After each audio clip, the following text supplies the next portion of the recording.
నిజంగా భార్య ఎంత త్యాగం చేస్తుందండి. త్యాగం, త్యాగం. ఎందుకు? పుట్టిన ఇంటిని వదిలేయాలి, కన్నవారిని వదిలేయాలి, తోడబుట్టిన వారిని వదిలేయాలి కదా. చివరికి తన ఊరిని వదిలేయాలి, తన ఇంటి పేరుని వదిలేసుకోవాలి, భర్త ఇంటికి రావాలి, భర్త ఇల్లే తన ఇల్లు అనుకోవాలి, తనకు చేయాలి, తన తల్లిదండ్రులకు చేయాలి, ఆ తర్వాత తన ఇంటి పేరు మార్చేసుకుంది. ఇంకా అక్కడి నుంచి అండి ఆమెకి రిలీజ్ ఏమైనా దసరా సెలవులు ఏమైనా ఉంటాయండి భార్యకి? ఏమైనా సంక్రాంతి సెలవులు ఏమైనా ఉంటాయా? క్రిస్మస్ సెలవులు ఏమైనా ఉంటాయా భార్యకు? కొన్ని సమ్మర్ హాలిడేస్ ఏమైనా ఉంటాయా? మీకు ఏమైనా ఇస్తున్నారండి మీ భర్తలు ఏమైనా? కొన్ని ఆదివారం సెలవు కూడా లేదండి. ఎంత త్యాగం కదండి మరి.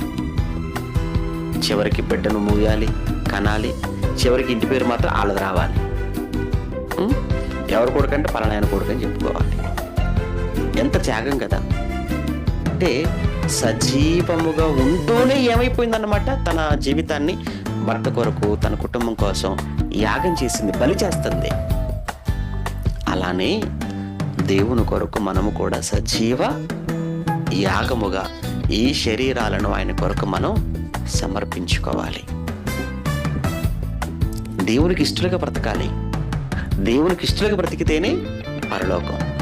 దేవునికి ఇష్టలుగా బ్రతకకపోతే మనకు పరలోకం లేదు. నువ్వు పుట్టావంటే కారణం దేవుడే, నువ్వు కావాలని అనుకున్నది అతడే.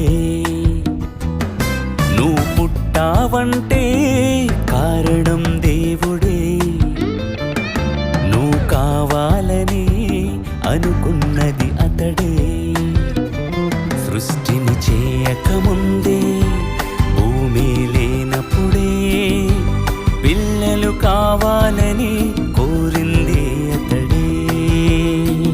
గర్భంలో పడకముందే, తల్లిదండ్రులు లేకముందే తనలో ఉన్నావని తెలిపింది అతడే.